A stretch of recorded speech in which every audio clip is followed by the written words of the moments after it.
আমরা দেখতে পাচ্ছি আমরা প্রফেসর সুরঞ্জন মিদ্দে স্যারের বাড়িতে উপস্থিত হয়েছি। ওনার গুণমুগ্ধ স্টুডেন্ট আছে, আমাদের উপস্থিত আছেন আমাদের পালকীয় পুরোহিত আমাদের রেভারেন্ড মিলন কুমার মণ্ডল মহাশয়, তার পরিবার আছে, আর সেই সঙ্গে স্যার প্রফেসর ডক্টর সুরঞ্জন মিদ্দে, তার সম্পর্কে আমরা সংখ্যালঘু লেখক শিল্পী মঞ্চ তার পক্ষ থেকে তাকে আমরা প্রথমেই সম্মান জানাই। আর সম্মান জানানোর পূর্বে যেহেতু আমাদের মধ্যে একজন ফাদার পুরোহিত পেয়েছি, সেই জন্য তাকে আমি অনুরোধ করব আমাদের সংক্ষিপ্ত এক লাইনের মধ্য দিয়ে তিনি আমাদের প্রার্থনায় নিয়ে যাবেন, তারপরে তাকে সম্মাননা করা হবে।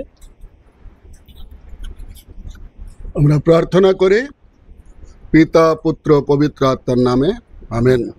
প্রাণের প্রিয় পালক বন্ধু যিশু, ধন্যবাদ জানাই যে ডক্টর মিদ্দে, যাকে তুমি সজনে তলায় বড় হতে সাহায্য করেছিলে, আর এখন প্রভুর সংখ্যালঘু সম্প্রদায়ের তিনি লেখক হিসাবে খ্যাতি অর্জন করেছে। আর আজকে আমরা এই মঞ্চে উপস্থিত হয়েছি তাকে সম্মান জানাতে এবং তার কাছ থেকে কিছু জানতে। তুমি আমাদের এই সভামণ্ডলীকে আশীর্বাদ যুক্ত করো, তোমারই নামে চাই, আমেন। আমরা ফাদারকে অনুরোধ করব তিনি আমাদের সকলের পক্ষ থেকে উত্তরীয় পড়িয়ে আমাদের প্রফেসর ডক্টর সুরঞ্জন মিদ্দে মহাশয়কে সম্মান জানাবেন। আমরা সকলে হাততালি দিয়ে দাঁড়িয়ে ওকে সম্মান জানাই। আমরা সকলে বসি।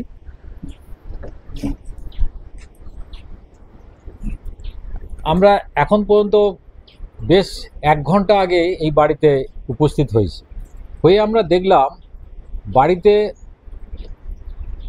মানে প্রায় 50,000-এর মতো মনে বই আছে, আর সেই সঙ্গে সঙ্গে প্রায় শতাধিক পুরস্কার বিভিন্ন জায়গায়। বাড়িতে অ্যাকচুয়ালি মনে হয় তার সহধর্মিনী বলতে হবে বাড়িতে রাখার জায়গা নিয়ে মনে হয় সমস্যা আছে। তা স্যারকে জিজ্ঞেস করি যে এই কি ধরনের পুরস্কারে আপনি সম্মানিত হলেন দেশ তথা জাতির উদ্দেশ্যে? আমি বিভিন্ন জায়গায় দেখছিলাম আম্বেদকর পুরস্কার, বাংলাদেশ থেকে আপনি পুরস্কৃত হয়েছেন, বিভিন্ন জায়গায় গোল্ড মেডেলে সম্মানিত হয়েছেন। এই বিষয়গুলো আপনি যদি সংক্ষেপে একটু আমাদেরকে সবার সামনে বলেন, আমরা সকলে জানব এবং যারা গুণমুগ্ধ ছাত্রছাত্রী আছে তারাও উদ্দীপ্ত হবে, তারা খুশি হবে। স্যার, এটা তো পুরস্কারের মালা নয়, এটা ভালোবাসার মালা। আর আমি পুরস্কারের জন্য কিছু করিনি। আমি ভেবেছিলাম যে আমি মানব জীবন একটাই, তাহলে আমার জীবনকে কীভাবে সার্থক করব। সেটা করতে করতে দেখলাম যে এখন শুধু পুরস্কার আসছে, যেখানে যাচ্ছি পুরস্কার, এবং যেখানে যাচ্ছি সেখানে বিশেষ করে এই সম্প্রতি আমি বাংলাদেশ গিয়েছিলাম সাগরদাড়ি, আর শেষ করলাম একেবারে বরিশাল গিয়ে। সাগরদাড়ি মাইকেল মধুর সাথে জন্মস্থান থেকে শুরু করে খুলনা বিশ্ববিদ্যালয়, খুলনা ওখানে যে বিভিন্ন প্রতিষ্ঠান আছে, বিশেষ করে ওখানে যে লাইব্রেরি আমাকে সম্মানিত করলেন, এবং গোপালগঞ্জ, টুঙ্গিপাড়া, বরিশাল, বিভিন্ন জায়গায় দেখলাম যে আমার বই ওরা পড়েছে, আমার নাম ওরা শুনেছে। সেই দিক থেকে দেখলাম যে আমার এমনও হয়েছে যে আমার বাড়িতে আমরা হয়তো বাড়ির জন্য হয়তো শাড়ি কিনতে বেরিয়েছি, বাড়িতে দেখলাম ঢুকলো দুটো মোটা পুরাণ এবং লোক পুরাণ কিংবা বাইবেল নিয়ে ঢুকলাম।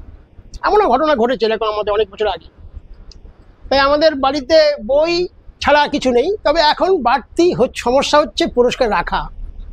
আমাদের আত্মীয় স্বজনকে আমি অনেক পুরস্কার দিয়ে দিয়েছি, যারা আমার বোন, ভাই, দাদা যারা এসছে, আমার বন্ধু, শ্যালক, তাদেরকে অনেক পুরস্কার দিয়েছি।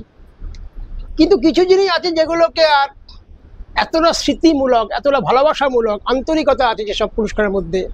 ঘননাম পুরস্কার বর্ধমান থেকে, নতুন গতি পুরস্কার, তার সঙ্গে প্রায় একটা 25,000 টাকার একটা অর্থমূল্য। সম্প্রতি রামমোহন লাইব্রেরি যে সম্মান দিল, এরকম বহু পুরস্কার, প্রায় শতাধিক। মানে আমি পুরস্কার আর গুনতে পারি না, বা আমার সময়ও নেই, আর সেটা রাখার সমস্যা রয়েছে। কিন্তু পুরস্কারটা বড় কথা না, সেটা হচ্ছে যে এই যে বই আমাদের জীবনের মানব সভ্যতার সবচেয়ে বড় সম্পদ হচ্ছে বই। আমরা আমাদের জীবনে যা কিছু উন্নতি, আমাদের প্রত্যেকের জীবনে যা কিছু উন্নতি, সবটা কিন্তু বই কেন্দ্রিক, বই নির্ভর। কিন্তু স্যার একটা কথা প্রশ্ন লাস্ট জাগে যে আপনি পুরস্কার আমরা দেখছি, কিন্তু পুরস্কার যারা দিচ্ছে, দেশ দিচ্ছে, বিভিন্ন সংগঠন দিচ্ছে, এবং জাতীয় স্তরে এবং বাংলাদেশ সহ অন্যান্য জায়গায়, কিন্তু তো আপনার লেখার ওপরে অ্যাকচুয়ালি পুরস্কার। তাহলে বই যেটা, সেই বইয়ের সংখ্যা এই মুহূর্তে আপনার প্রায় কত? এই মুহূর্তে আমার বইয়ের সংখ্যা প্রায় 30, আর প্রবন্ধের সংখ্যা প্রায় 1000। আমার হাতে যে ব্যান্ড হয়েছে, এটা আমি যেহেতু ম্যানুয়ালে লিখি, আমি এখন কম্পিউটার লেখা অভ্যাস করতে পারিনি, সেটা আমার 3টে আঙুলের উপরে জোর পড়ে। যদি আমার 10টা আঙুলের উপরে জোর পড়তো, অতটা হয়তো হতো না, কিন্তু এখন আমাকে মানে ব্যান্ড পড়তে হচ্ছে। তাহলে 1000 প্রবন্ধ, এবং সেখানে যেগুলো মানে অগন্থিত, বইয়ের মধ্যে আসেনি, সেটা যদি হয়, আমার কাছে পাণ্ডুলিপি রেডি আছে, সেটা অন্তত খান্দাচেক পাণ্ডুলিপি রেডি আছে। তাহলে বইয়ের সংখ্যা দিয়ে আমি দেখি না, আমি দেখি এই বইগুলো মানে একটা মৌলিক ধরনের কাজ, যেটা বাংলা সাহিত্যের নতুন। কারণ আমার বইগুলোর মধ্যে যা এর আগে মানে পড়া হয়নি, বা যে এর আগে লেখা হয়নি, তাই আমার বইগুলো আমাদের যে প্রথম শ্রেণীর যে কাগজ, কালি কলম কিংবা শব্দঘর, ঢাকার যে পত্রিকা, আবার আমাদের কলকাতার যে আনন্দবাজার এবং টেলিগ্রাফ, এই সময় সব কাগজে কিন্তু বর্তমান রিভিউ হয়েছে। শুধু রিভিউগুলোরই একটা বই হয়ে যাবে। আমার কাছে যা রিভিউ এসছে তাদের একটা মোটা বই হয়ে যাওয়ার কথা। তাই বইগুলো কিন্তু বেশিরভাগই প্রবন্ধের বই, গবেষণামূলক বই, এগুলো বিক্রি কম, কিন্তু চাহিদা আছে। এবং শুধু তাই নয়, এই বইগুলো কিন্তু সিলেবাস কেন্দ্রিক কোনো বই নয়। এই যে স্যার বললেন যে গবেষণামূলক, তাহলে গবেষণামূলক পাঠক বা আপনার যারা গুণমুগ্ধ, তা প্রায় কতজন, কেমন ধরনের, কত সংখ্যায় হতে পারে? আমার বই এই যে 30টার মধ্যে 5টা বই ফার্স্ট এডিশন শেষ হয়ে গেছে। ফার্স্ট এডিশন শেষ হওয়া মানে 500 করে বই শেষ হয়ে যাচ্ছে। এবং যে বইগুলো এখন প্রবন্ধের বই, গবেষণা বই বিক্রি খুব কম, কোনো প্রকাশক রাজি হয় না, অথচ আমাদের 2-3টে প্রকাশক আছে, তারা কিন্তু প্রতি বছরে 2-3বার করে ফোন করে, স্যার আপনার নতুন বই কি আসছে। এবং এখন যে অবস্থা দাঁড়িয়েছে, আমার অনেক প্রকাশক, নামী প্রকাশক, তারা কিন্তু আমাকে ফোন করছে, স্যার আপনারা আমাকে একটা পাণ্ডুলিপি দিন। কিন্তু আমি ছোট প্রকাশনা দিয়েই বিশ্বাস করি। আমার নান্দনিক, আমার 21 শতক, আমার যারা প্রকাশক আছে, তাদের কাছে আমি মনে করি এরাই আমাকে যে সামনে এনেছে, তারাই আমার বই করতে পারে। আর আমার সবচেয়ে বড় কথা, নান্দনিক যে প্রকাশনা আছে, ছোট প্রকাশনা, কিন্তু তাদের যে ছাপা, বাইন্ডিং, কাগজ, যারা আমার বই পড়েছে, তারা সকলেই বলেছে যে এইরকম উন্নত প্রকাশনা খুব কমই আছে। এবং নান্দনিক মানে এই অর্থে প্রায় আমার 10টা-12টা বই করেছে, অথবা বই কিন্তু বিক্রি হচ্ছে। আমরা শুধু মানে কি বলবো, বই, প্রবন্ধের বই, আমার কাছে প্রায় ফোন আসে যে স্যার আপনার এই বইটা কোথায় পাওয়া যায়। আমি কখনো কখনো যে বই শেষ হয়ে যায় আমি জেরক্স করে দিচ্ছি, কেন মনে করি তার একটা ডিমান্ড, চাহিদাকে আমার পূর্ণ করা দরকার। আর একটা কথা বলার আছে, হ্যাঁ, এখন যেমন যে পিডিএফ হচ্ছে বা পাইরেজি হচ্ছে, তাতে কিন্তু আমার কোনো মানে বইয়ের ক্ষুণ্ণ হচ্ছে না, কারণ আমার বই ইতিমধ্যে বেশ কয়েকটি বিশ্ববিদ্যালয়ে পড়ানো হচ্ছে। হ্যাঁ, যেমন সেন্ট জেভিয়ার্স ইউনিভার্সিটিতে আমার বাইবেল ও বাংলা সাহিত্য পড়ানো হচ্ছে, এবং হচ্ছে আসামের একটি জায়গায় ইংরেজি বিভাগে আমার বই, আমি বাংলা পড়াই, কিন্তু দ্য পারসিকিউটর যে বইটা আসামের ইউনিভার্সিটি ইংরেজিতে একটা সেমিস্টার পড়ানো হচ্ছে। এরকম ধরনের আরও, এবং বহু গবেষকদের লেখায় আমার বইয়ের রেফারেন্স আসছে। তাহলে স্যার আপনি, আপনার বই যখন পড়ানো হচ্ছে, তাহলে আপনি তো নিজস্ব একটা পরিমণ্ডলের বাইরের নিজস্ব কর্মজীবন একটা আছে, আপনি সেটা কোথায় আছেন? আপনার কর্মজীবন বলতে আমরা জানতে চাইছি আপনি আমার কোথায় আছেন? এক্ষেত্রে মানে অনাথ জননী মাদার টেরেসার আশীর্বাদ আমার মধ্যে আছে বলে আমি বিশ্বাস করি। যে একই সঙ্গে নেশা এবং পেশা এক হয়ে গেছে, আমার অধ্যাপনা এবং গবেষণা এবং আমার পড়াশোনা এবং পড়ানো এক হয়ে গেছে। আমার আন্ডারে প্রায় গবেষণা করেছে প্রায় 60-এর কাছাকাছি, এবং তাদেরই প্রত্যেকেরই বই প্রকাশিত হয়েছে, একাধিক বই প্রকাশিত হয়েছে। এই জন্য অনেক সময় বলতে পারে 60, ওরে বাবা, কিন্তু 60 এটা হয়তো যারা করতে পারেনি তারা হয়তো ঈর্ষা করতে পারে, কিন্তু আমি দেখি তাদের মান, তাদের সেই বইগুলো প্রকাশিত হচ্ছে। আমি অনুরোধ করব যে আমার গবেষকদের বইকে একবার তারা যেন কেনে এবং পড়ে। আমি দু একটা বিষয় বলছি, আমার গবেষকদের বিষয় বলছি। একটা গবেষণার বিষয় হচ্ছে বাগদি সমাজ ও বাংলা সাহিত্য। একটি গবেষণার বিষয় হচ্ছে যে সেখানকার একেবারে প্রান্তিক মানসিকতা, যে মানে বৈষ্ণব কবিদের সেখানে ইসলাম চর্চা, আবার ইসলামীয় কবিদের বৈষ্ণব চর্চা, এই ধরনের একদম সম্প্রীতির ভাবনা আমার গবেষণকেরা গবেষণা করছে। এবং আমার যে বইগুলো, বিশেষ করে আমি বলবো সাঁওতাল ও মিশনারি, এই বইটা সেকেন্ড এডিশন। এই বইটা অনেক স্থূল, অনেক মোটা, অনেক দাম, কিন্তু এটা আমি ঝাড়গ্রামে গিয়ে, ঝাড়গ্রাম যে আদিবাসী বইমেলায় এটা একটি বেস্ট সেলার অ্যাওয়ার্ড পেয়েছে। এবং এইটি সাঁওতালি বিভাগে, ভারতবর্ষের যেখানে যেখানে সাঁওতালি বিভাগ আছে বা বাংলাদেশে আছে, এই বইটা সাঁওতালি বিভাগে সমাদৃত। আচ্ছা, আমি বাংলা বিভাগের অধ্যাপক, কিন্তু আমার বই যাচ্ছে সাঁওতালি বিভাগে। আমি বাংলা বিভাগের অধ্যাপক, আমার বই দ্য পারসিকিউটেড ইংরেজি বিভাগে পড়ানো হচ্ছে। এই জন্য আমি মনে করি শুধুমাত্র একটা বিভাগের মধ্যে থাকলে হবে না, লেখাপড়া, বিশ্ববিদ্যা চর্চা সবার ভাষার মধ্যে, সব বিদ্যার মধ্যে যুক্ত আছে। তাই আমার অধ্যাপনা রবীন্দ্রভারতী বিশ্ববিদ্যালয় যখন আমাকে যখন প্রথম নেওয়া হয়, তখন আমার ভিসি করুণাকর সিন্ধু দাস, পণ্ডিত করুণাকর সিন্ধু দাস একটি প্রশ্ন করেছিলেন। তিনি বলেছিলেন যে এই মুহূর্তে একটা সিনেমা খুব পৃথিবীতে খুব হইচই ফেলেছে, the passion of the Christ. এই বইটা সম্পর্কে আমরা মতামত কি? আমি বললাম, দ্য ক্রাইস্ট হচ্ছে এমন একজন ব্যক্তিত্ব, তাকে নিয়ে বই হলো কি সিনেমা হলো কি যায় আসে না, হতে পারে, কিন্তু ক্রাইস্ট থাকবে ক্রাইস্টের জায়গায়। আমার এই বই নিয়ে আমার খুব বেশি কোনো পক্ষে, বা সাহিত্য চলবে সাহিত্যের পথে, এবং মানবপ্রেমী খ্রিস্ট যাবে তার পথে। অর্থাৎ আমার কাছে কোনো বিশেষ করে ধর্মটা এই মুহূর্তে আমি এভাবে দেখছি না। আমি দেখছি যে বিদেশিরা কিভাবে আমাদের সাহিত্যকে সম্মান দিচ্ছে বা কিভাবে চর্চা করছে। এখানে আমার বইয়ের মধ্যে কোথাও আমি কখনো বলিনি কোনো ধর্মের কথা। আমার একটা বই আছে সর্বধর্ম সর্বমত, এটা খুব গুরুত্বপূর্ণ একটা বই। সর্বধর্ম সর্বপথ, এখানে সাক্ষাৎকার ভিত্তিক এবং সেটা থেকে সংলাপ ভিত্তিক, এরকম বই এখন খুব সমাদৃত হচ্ছে। তাহলে আমাদের যে এমন একটা বই করতে হবে, এমন একটা যেন পাঠক, আধুনিক পাঠক আছে। 21 শতকের পাঠক কিন্তু খুব কঠিন, তারা কিন্তু হিসাব করে বই কেনে।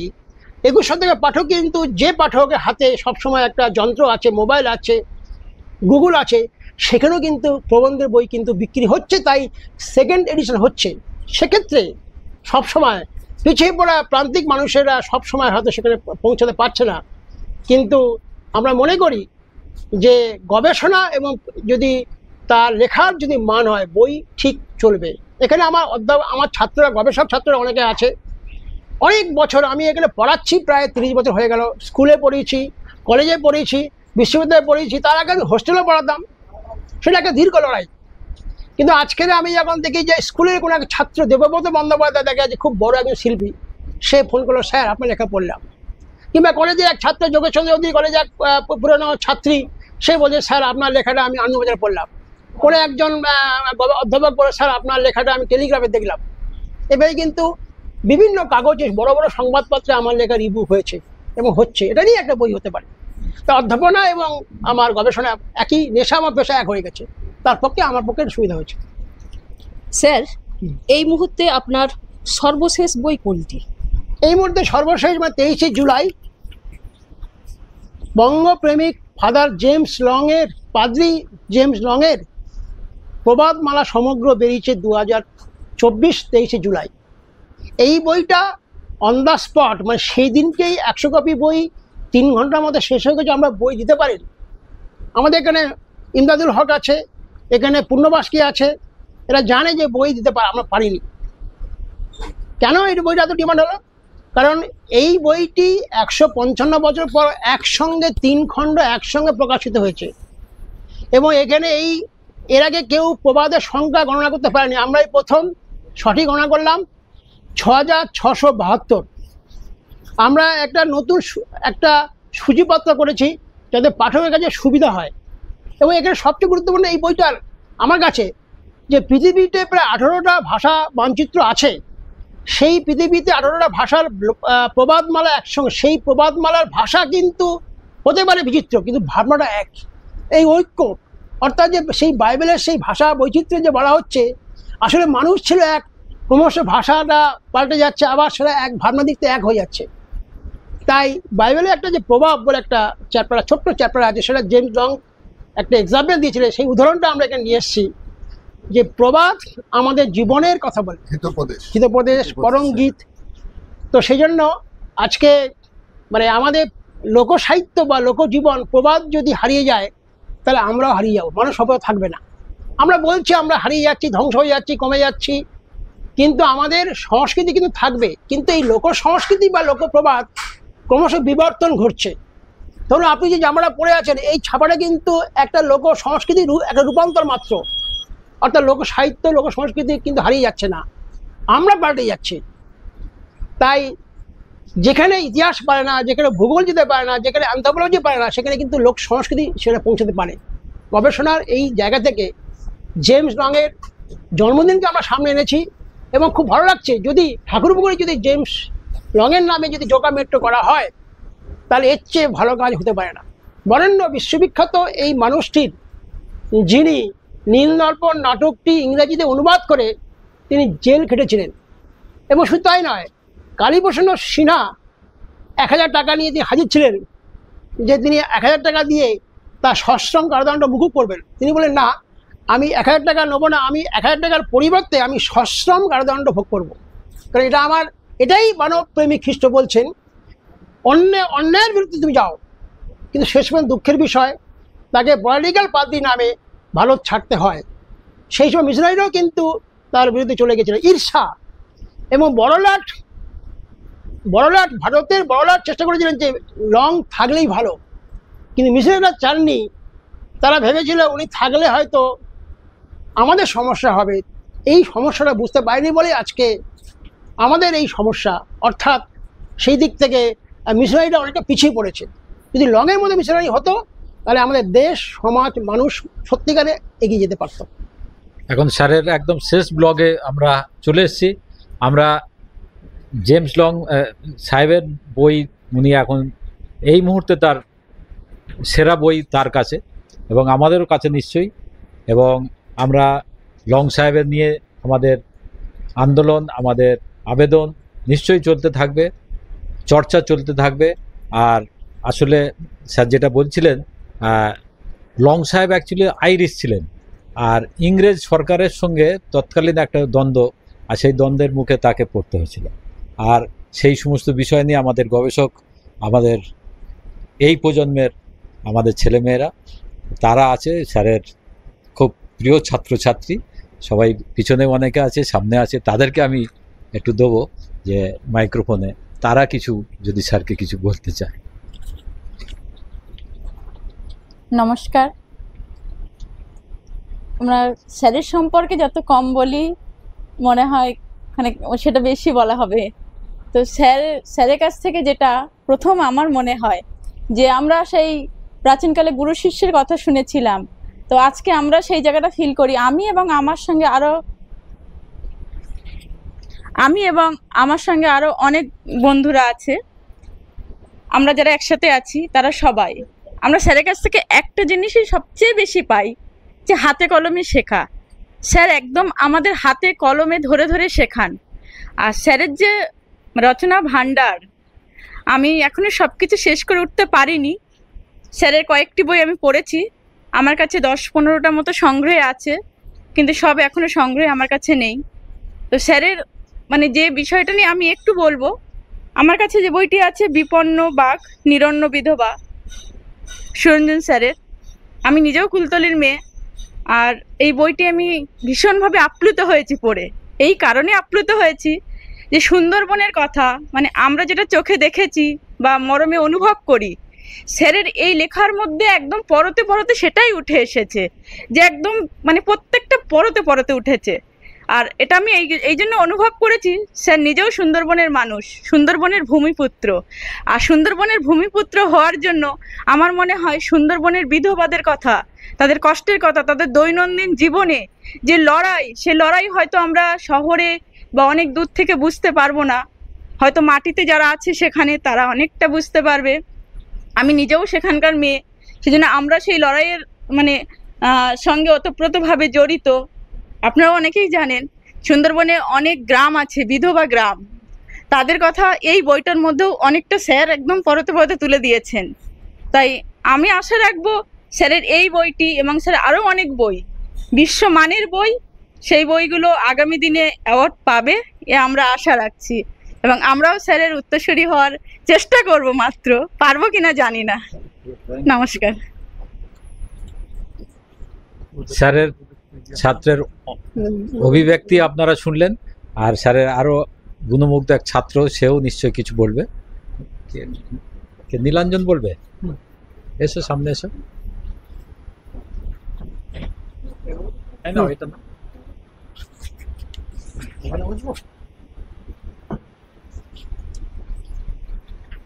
স্যারের বিষয়ে আর কি বলবো, আমি স্যারের কাছে কাজ করছি, পিএইচডির কাজ করছি। আমার নাম নীলাঞ্জন।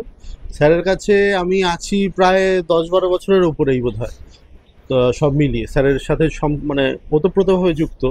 স্যারের বিষয়ে বলতে গিয়ে সবার প্রথমে যেটা বলবো, একবার স্যারের সাথে সুন্দরবন যাচ্ছি, কোনো একটা ব্রিজের ওপর দিয়ে আমাদের গাড়িটা যাচ্ছে। স্যার হঠাৎ করে বললেন, গাড়িটা থামাও, গাড়িটা থামাও।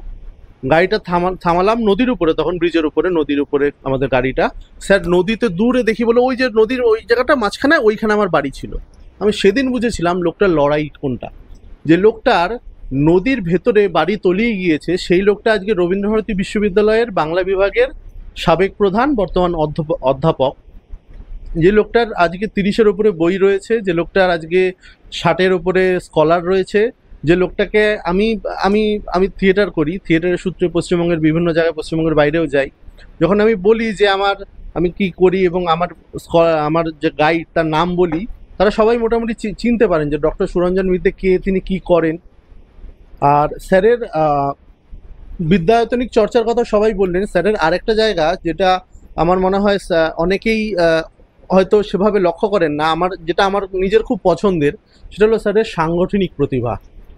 স্যারের বাড়িতে আমি প্রথম যেদিন এসেছিলাম কোনো একটা অনুষ্ঠানে, 30শে ডিসেম্বরের অনুষ্ঠান ছিল, ফাদার দাতিয়ানের জন্মদিনের অনুষ্ঠান।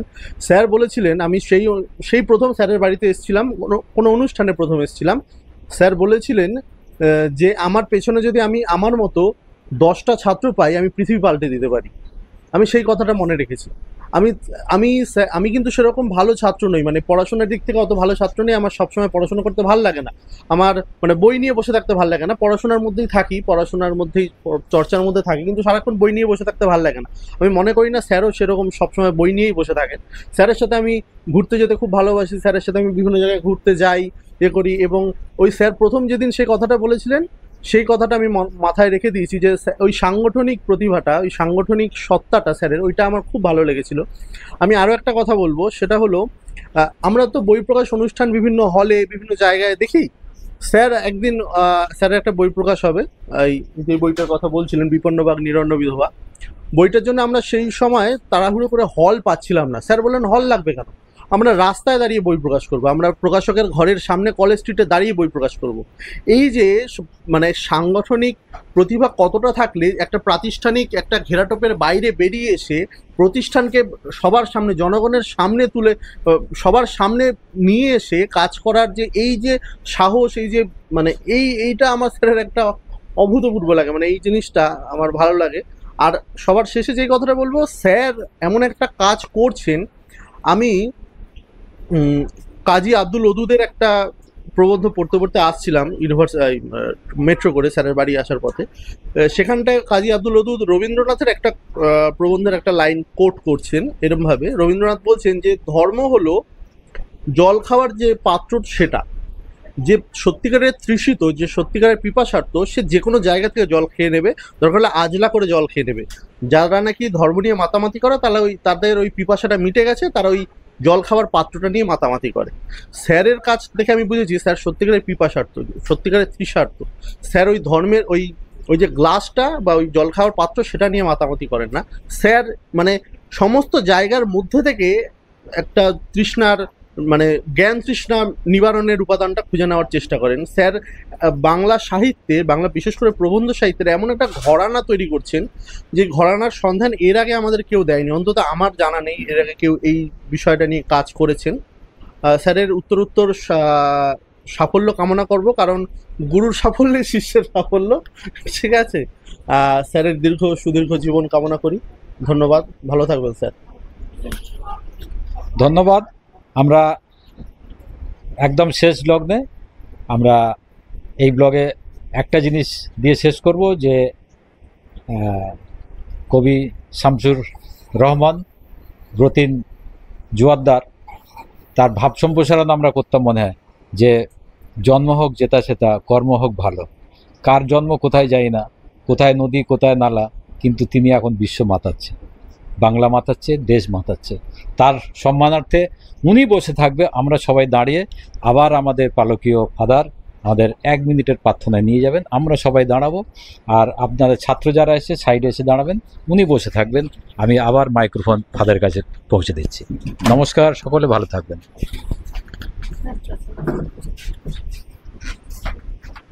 আমরা ধন্যবাদ দিই।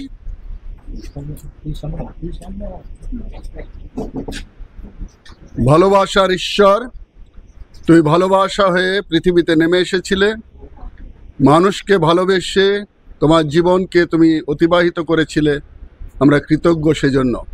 মঙ্গলময় পিতা প্রভু, আমরা ডক্টর মিদ্দের কাছে উপস্থিত হয়েছিলাম, তার বক্তব্য আমরা শুনেছি, তার গুণমুগ্ধ ছাত্র ছাত্রী যারা এসেছে প্রত্যেকের জন্য আশীর্বাদ ভিক্ষা করে, স্যারের জন্য আশীর্বাদ ভিক্ষা করে, এ অঞ্চলের সমস্ত মানুষের জন্য আশীর্বাদ ভিক্ষা করে, ভারতবর্ষের সমস্ত মানুষকে তুমি আশীর্বাদ যুক্ত করো। তোমারই নামে প্রার্থনা চাইলাম, দয়া করে শ্রবণ গ্রাহ্য করো। আমেন। সবাই হাত জোড় করে আপনার নমস্কার। নমস্কার।